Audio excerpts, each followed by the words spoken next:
Hello everyone, আসসালামু আলাইকুম। বাংলাদেশের মানুষ একসময় যেটাকে স্বপ্ন মনে করত, আজকে সেটা বাস্তবে পরিণত করছে বাংলাদেশের কৃষক। তো সেরকমই একটি বাগানে এসেছি। আমার সাইডে দেখছেন কি সুন্দর সুন্দর রঙিন আঙ্গুর ধরে আছে। প্রত্যেকটি গাছে গাছ ভর্তি পরিমাণে হিউজ পরিমাণে কিন্তু আঙ্গুর ধরে রয়েছে। এবং এই আঙ্গুরগুলো কিন্তু টক না, এগুলো কিন্তু সব মিষ্টি। আপনারা যারা গাছ সম্পর্কে একটু বুঝেন বা জানাশোনার চেষ্টা করেন, তারা কিন্তু জেনে থাকবেন যে এইসব যে আঙ্গুরগুলা, এগুলা কিন্তু মিষ্টি এবং বাংলাদেশে খুব ভালোভাবে এগুলা হচ্ছে বাংলাদেশের মাটিতে।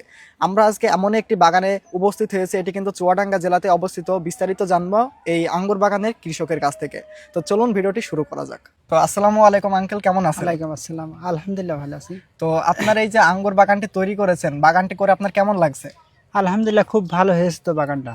বাগানটা খুব আমরা তো সুন্দর দেখছি হয়েছে। যে খুব সুন্দর হয়েছে এবং আঙ্গুরে যে পেকে গিয়েছে প্রচুর পরিমাণে কালার এসেছে। কালার আঙ্গুর সেরকম মিষ্টিও হয়েছে। জি, খুব সুন্দর, এখন টক না। আপনি আমাদের দর্শকদের একটি আঙ্গুর আপনি নিজে খেয়ে দেখাবেন যে আসলে কেমন মিষ্টি, এবং সবসময় সত্যটা বলার চেষ্টা করবেন ভিতরে বীজ আছে সত্যি তো। কিনা। নাও এটাই তুমি খেয়ে দেখো, খুব সুন্দর আছে। তো আঙ্কেল আমাদের একটা আঙ্গুর দিল, আঙ্গুরটা যদি আমরা হাতে করে একটু দেখাই কেমন বড়, এই যে দেখতে পারবেন সাইজ কিন্তু খুবই বড়। এবং এটা আমি খেয়ে বলবো যে এর ভেতরে বীজ কেমন বা হচ্ছে মিষ্টি কিনা। বিসমিল্লাহ।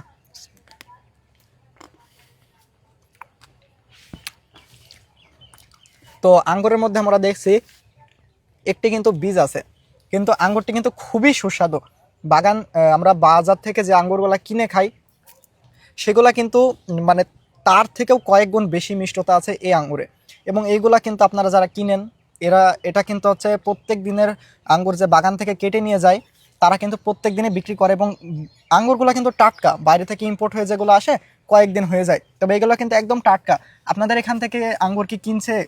হ্যাঁ, আমরা চুয়াডাঙ্গা শহরে বিক্রি করছি। আপনারা এই আঙ্গুরগুলা কত টাকা কেজি দরে বিক্রি করছেন? এগুলো আড়তে তো মানে পাইকারি বিক্রি হয় 280 থেকে 300 টাকার মধ্যে। তো আপনারা যে আঙ্গুরগুলো এখন কিনে খাচ্ছেন এই যে এই রকম, সেগুলা কিন্তু বাজার দরে এনারা এইভাবে বিক্রি করতেছেন। এবং আপনারা কি এটা চারা করছেন কিনা? হ্যাঁ, সারা বানাইছি।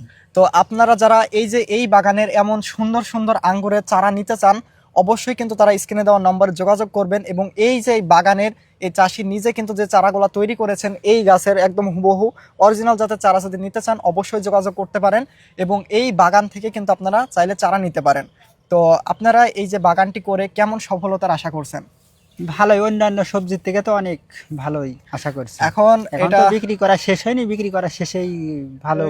তারপরে মনে করছি যে অনেক ভালো হবে। তো আমরা দেখছি যে বাগানে কিন্তু পাকা ফলের পাশাপাশি কিছু কাঁচা ফল আছে, ফুলও রয়েছে। এটা কি 12 মাসি কিনা? না, 12 মাসই নয়, বছরে 2 বার হয়। এটা কি এরপর জাতের পর, আঙ্গুর? এটা বাইকুনুর। এটা বাইকোনোর। তো আমরা সামনে দেখলাম কিছু ফুল আছে। হ্যাঁ, এটা ফুল আসবে, ফের এরপরে ফের ফুল আসবে দিতে এখন যাবে। যে ফুলগুলো আসছে সেগুলোও কি এর মতোই মিষ্টি হবে আঙ্গুরগুলো? এর মধ্যে হ্যাঁ মিষ্টি হবে, এর মধ্যে মিষ্টি হবে। তো আপনারা দেখলেন, আমরা কিন্তু বাগানের সাথে কথা বললাম এবং সবকিছু জানাশোনার চেষ্টা করলাম। এই যে গাছগুলো আপনারা দেখতে পাচ্ছেন, গাছগুলা কিন্তু দেখুন মানে কেমন মোটা। এই গাছগুলোর বয়স কেমন? এগুলোর গাছ 1 বছর, কম বেশি 2-1 মাস হতে পারে। এই গাছগুলোর বয়স কিন্তু মোটামুটি 1 বছরের মতো গড়ে, হয়তো বা 2-1 মাস কিছুর কম আছে, অথবা 2-1 মাস বেশি আছে। তবে ধরতে পারেন গড়ে 1 বছর বয়স। তবে দেখুন একটি গাছে যদি আপনাদের একটু নিচ থেকে দেখাই আমি, এই যে দেখুন এইখান থেকে এই এতটুকুর মধ্যে কি পরিমাণে আঙ্গুর আছে। আপনাদের কয় থোকা আঙ্গুরে মোটামুটি 1 কেজির মতো হয়? কোনো সময় 2টোও লাগে, কোনো সময় 3টেও লাগে, কোনো সময় একটাও কাছাকাছি 700 গ্রামও হয়ে যায়। তার মানে আপনারা বুঝতে পারছেন এই রকম 1 থোকা আঙ্গুরেই প্রায় 1 কেজি হয়ে যায়। আবার অনেক অনেক সময় 2 থোকা আঙ্গুরে হয়, অনেক সময় 3 থোকা আঙ্গুরে হয়। তার মানে কি পরিমাণে মানে ফলন হইলে পারে, এমন হইতে পারে, আপনারা অবশ্যই বুঝতে পারছেন। যারা বাগান করতে চান তারা অবশ্যই যোগাযোগ করবেন স্ক্রিনে দেওয়া নম্বরে, অথবা আমাদেরকে মেসেজ করতে পারেন ডাইরেক্ট এই বাগানে যদি চারা নিতে হয়। তো আজকের মতো আমরা ভিডিওটি এখানেই শেষ করছি। দেখা হবে পরবর্তী কোনো ভিডিওতে।